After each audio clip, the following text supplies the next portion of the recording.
कदम राज आलं असते कदम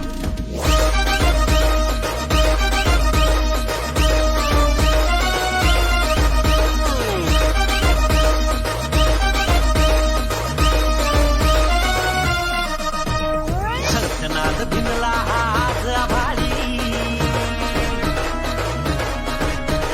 जाणत हा राजा अवतरला जगती शंखनाद भिनला आज आभाळी जाणत हा राजा अवतरला जगती सळसळत्या रक्तात ढिंगी पेटली ये सळसळत्या